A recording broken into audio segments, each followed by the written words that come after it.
quels sont les liens entre les réflexes primordiaux, la libération des tensions corporelles via les automassages et l'amnésie sensorimotrice. Et ce qu'on va voir maintenant, c'est une notion cruciale qu'à mon avis, on est les seuls à amener en IMP et qui fait toute la différence quand on veut travailler en particulier sur les réflexes, mais aussi sur la libération de tension et sur ce qu'on appelle l'amnésie sensorimotrice. Donc il y a un peu un cercle vicieux. Parfois, on a des réflexes archaïques ou des réflexes de vie, donc ce qu'on appelle des réflexes primordiaux qui sont non intégrés, à cause de choses qui sont passées dans la petite enfance, par exemple. Et ces réflexes, comme ils ne peuvent pas, ou ils n'ont pas pu jouer leur rôle correctement petit, ça va générer des tensions corporelles. On va compenser par des tensions corporelles, parce qu'il y a des schèmes moteurs, il y a des mouvements qui ne peuvent pas être faits correctement parce que les fondations n'ont pas pu se mettre en place dans la petite enfance. Du coup, en grandissant, on va générer des tensions corporelles, ce qui va faire qu'on a moins conscience de notre corps et qu'il y a certains gestes, activités, mais y compris des activités cognitives comme la lecture, l'écriture, la concentration, ou les activités des gestes sportifs ou la posture, vont être affectées par ce qu'on appelle de l'amnésie sensorimotrice. Je ne sais plus très bien comment faire cette activité. Et du coup, évidemment, ça crée un cercle vicieux qui fait que ça ne va pas contribuer à l'intégration des réflexes, qui va accroître les tensions et accroître l'amnésie sensorimotrice, et on va se retrouver avec une sorte de, en grandissant, si je puis dire, de vieillissement prématuré. Alors évidemment, ce n'est pas forcément les réflexes qui sont la cause des tensions corporelles. On peut aussi avoir, pour des raisons de mode de vie, sédentarité ou autre, des tensions corporelles qui à force vont affecter notre schéma corporel et créer des amnésies sensorimotrices qui font qu'on va aller recruter au niveau des réflexes parce qu'on n'arrive plus à fonctionner correctement et ces réflexes vont perdre leur intégration, ce qui va, cercle vicieux, engendrer plus de tensions corporelles, d'amnésies sensorimotrices, etc. On peut développer des amnésies sensorimotrices à cause de chocs physiques ou psychologiques, qui fait que les réflexes vont perdre leur intégration, parce qu'on va recruter justement en utilisant des réflexes qu'on n'est pas censé utiliser, et ça va créer plus de tension corporelle, qui va accroître l'amnésie sensorimotrice. Là, on est dans un vrai cercle vicieux, donc ce qui va être intéressant, c'est pas de se focaliser que sur les réflexes, comme certaines personnes font en travaillant avec les réflexes, que sur les tensions corporelles, en faisant par exemple un travail qui serait que corporel, et puis que sur l'amnésie sensorimotrice en se disant tiens, je vais faire du yoga. Évidemment, chacune de ces activités est intéressante en soi, parce qu'on va jouer sur un de ces points-là, et ça peut contribuer à nous faire sortir du cercle vicieux. Mais dans l'idéal, on va travailler sur les 3 points, et on va être plus sûr d'obtenir une intégration complète, un travail dit holistique. Donc, évidemment, si on veut intégrer les réflexes primordiaux qui ne sont pas intégrés, eh bien, en IMP en particulier, on a développé des procédures d'intégration qui viennent de plusieurs méthodes. On va citer l'INPP d'Angleterre, le MNRI de chez Mazgutova, le RMT de chez Peter Blight. Ces différentes procédures, par exemple les bercements chez Peter Blight, des techniques isométriques contre résistance donc chez Mazgutova, ou des mouvements spécifiques en IMPP chez Sally Goddard et Peter Blight, on va chercher à cibler des réflexes pour les intégrer. Mais ça suffit pas, et c'est pourquoi en IMP on est allé plus loin que le travail classique sur le réflexe. Par exemple, et ça peut surprendre des gens, on va utiliser des automassages à l'aide d'outils, des ballons, des balles, des rouleaux d'automassage, qui vont nous permettre de libérer les tensions corporelles. On va les libérer les nœuds. Bien sûr, on peut aller se faire masser, aller chez le kinésithérapeute, aller chez un masseur, aller chez un professionnel. Mais l'avantage des outils d'automassage, c'est qu'on a le masseur à la maison et qu'on peut tous les jours entretenir nos tissus pour libérer les tensions corporelles. Alors, je vais vous donner un exemple en quoi c'est important quand quelqu'un veut observer un réflexe. Exemple, il y a un réflexe très connu qui s'appelle le réflexe tonique asymétrique du cou. On demande aux gens de tendre leurs bras devant eux, de placer leurs bras devant eux, puis on va leur demander de tourner la tête sans bouger les bras. Et on dit, communément, que si la personne tourne sa tête d'un côté et que les bras se déplacent aussi du côté où elle tourne la tête, c'est qu'un réflexe n'est pas intégré. Et effectivement, c'est souvent le cas. Ça veut dire que dans l'enfance, ou plus tard, j'ai perdu l'intégration du réflexe tonique asymétrique du cou, qui fait que du côté où je tourne la tête, j'étends les bras. Mais souvent, des gens nous posent la question, des ostéopathes ou des kinésithérapeutes, parce qu'on en a beaucoup dans nos séminaires, qui nous disent « Mais la personne, quand elle tourne la tête, elle tourne aussi les bras, ça peut être dû à des tensions en particulier au niveau du cou. Et ces tensions au niveau du cou fait qu'on tourne le corps parce que cette accumulation de tension fait qu'il y a un manque de capacité à séparer les différentes parties du corps. Et c'est tout à fait vrai. Donc les deux sont vrais. Quand je vais faire mon observation du RTAC, je n'ai pas de moyen de savoir, rien qu'avec mon test de tourner la tête et d'observer les bras, si c'est dû à un réflexe non intégré, peut-être depuis la petite enfance, ou des tensions que la personne a accumulées au niveau de la nuque, ou du cou, qui fait qu'elle a du mal à tourner la tête sans bouger les bras.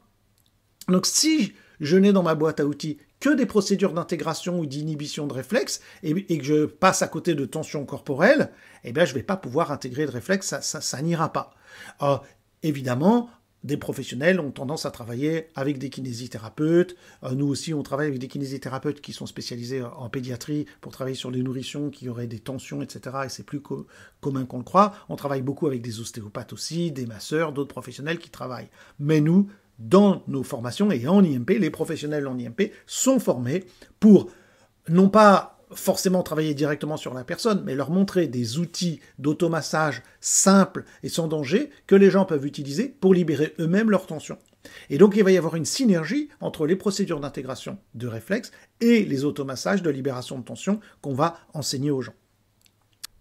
Notez aussi qu'il existe des procédures spécifiques pour libérer l'amnésie sensorimotrice. Elles nous viennent principalement de la méthode Feldenkrais, mais modifiées par une personne extraordinaire qui s'appelle Thomas Hanna, qui a écrit entre autres le livre Le mythe du vieillissement, dans lequel il propose des mouvements très spécifiques, dits de pendiculation, pour aller libérer les amnésies sensorimotrices. Et en IMP, on va proposer des pendiculations spécifiques pour aller libérer, en particulier ce qu'on appelle les réflexes de stress, qui sont très importants et qui sont à la cause principalement d'amnésie sensorimotrice. C'est le stress qui va générer les amnésies sensorimotrices.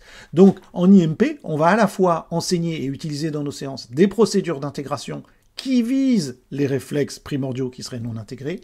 On va utiliser des outils d'automassage pour aller libérer les tensions corporelles et on va aller utiliser des mouvements spécifiques de pendiculation pour libérer l'amnésie sensorimotrice. Et ça, c'est hyper important parce qu'on va créer à ce moment-là un cercle vertueux. Les procédures d'intégration, ici par exemple, Ludivine est en train de faire un remodelage d'un réflexe qui s'appelle le réflexe tonique symétrique du cou, et donc la personne doit pousser contre-résistance pour réveiller sa conscience et intégrer le réflexe. Ici, la conscience au niveau du cou, puisque c'est un réflexe du cou dans une position très spécifique qui correspond à un réflexe.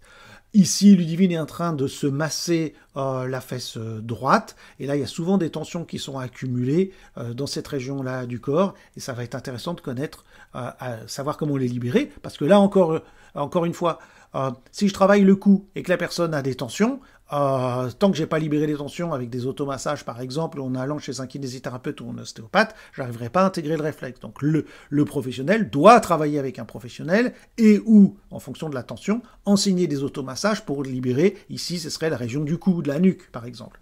Ici, Ludivine fait des automassages au niveau de la fesse, et s'il y avait des tensions qui s'accumulent ici, il y a un certain nombre de réflexes au niveau du bas du corps, je pense à un réflexe majeur qui s'appelle le réflexe spinal de Galant, qui ne pourrait pas s'intégrer correctement.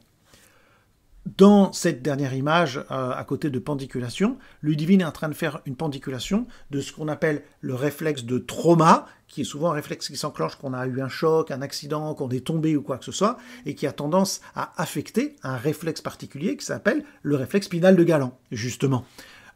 Donc en pendiculant, en faisant un mouvement lent et spécifique dans la gestuelle qui correspond au réflexe de trauma, on va aller libérer et l'amnésie sensorimotrice qui s'est logée dans cette partie-là du corps, et le réflexe qui correspondrait, qui serait ici le réflexe spinal de Galant.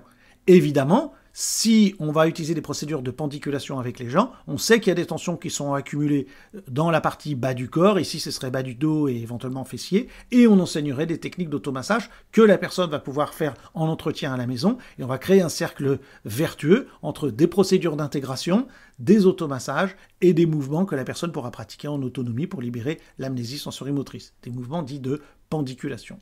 Donc on a à ce moment-là un cercle vertueux avec des réflexes primordiaux qui vont être intégrés, une résilience corporelle au niveau des tensions qu'on ne va plus accumuler au quotidien, on va prendre régulièrement soin de nos tissus et on va contribuer par des mouvements lents et faits en conscience à augmenter notre conscience sensorimotrice. Plus j'ai de conscience sensorimotrice, plus mes réflexes peuvent s'intégrer. Plus mes réflexes sont intégrés, moins je recrute de compensation et plus j'ai de résilience corporelle. Et moins j'ai de tension, plus j'éveille ma conscience sensorimotrice. Et on est là dans un cercle vertueux qui remplace le cercle vicieux qu'on avait vu précédemment.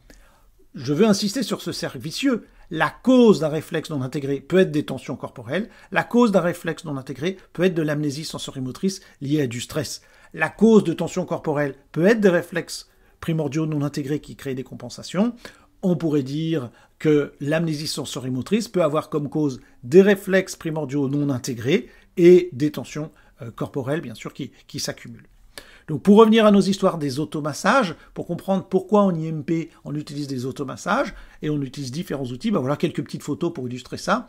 On a le fameux bâton de bois, c'est important parce que le bois est plus agréable et va avoir quelque chose de plus doux que du plastique ou d'autres matières. Donc l'automassage en bois, ici par exemple je suis en train de l'utiliser pour libérer des tensions dans les avant-bras, mais on va pouvoir utiliser le bâton de bois pour aller travailler le cou, les jambes, les bras, ça c'est assez polyvalent. On va pouvoir aussi masser un peu le ventre avec et une partie du dos.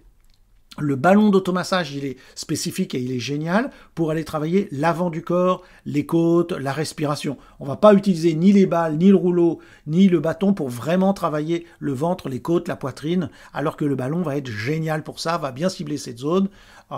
C'est un outil parfait pour travailler le diaphragme et la respiration, qui est un autre sujet majeur sur lequel on travaille en IMP. La balle de massage en caoutchouc qui va permettre ici on voit un petit bout de jambe qui est massé au niveau de la cheville. Au niveau de la cheville, il y a un réflexe majeur qui s'appelle le réflexe de protection, qui est un réflexe qui a tendance à s'activer au niveau du tendon d'Achille quand on veut s'enfuir ou attaquer. C'est une réaction de contraction de la chaîne musculaire postérieure qui prend origine essentiellement dans la partie basse. Et donc d'aller apprendre à mobiliser la cheville sur les balles, de masser cette région-là, va être important pour déloger les tensions qui s'accumulent ici et qui fait qu'on reste dans un stress, dans une réaction avec une chaîne postérieure raccourcie à cause du stress que l'on perçoit. Donc voilà les balles d'automassage. Et puis là, on voit Ludivine qui utilise le rouleau d'automassage pour aller masser différentes parties de son corps. Donc voilà ce que je voulais vous dire. Vous pouvez retrouver des informations intéressantes sur cette notion d'amnésie sensorimotrice et de réflexe de stress dans le livre fondateur du sujet qui est Le mythe du vieillissement de Thomas Hanna. Vous pouvez retrouver des informations essentielles sur les réflexes primitifs dans Le grand livre des réflexes de Sally Godard-Black, qui est considéré comme la Bible sur le sujet, que j'ai traduit aussi. J'ai traduit ces 3 bouquins-là et on les publie dans notre maison d'édition. Et le livre, à mon avis, le seul qui existe en français sur les automassages au rouleau, c'est le livre de Steve Barrett, qui est un livre intéressant qui montre comment on peut utiliser les automassages au rouleau pour aller libérer les tensions corporelles. Voilà, ça c'est aussi une référence.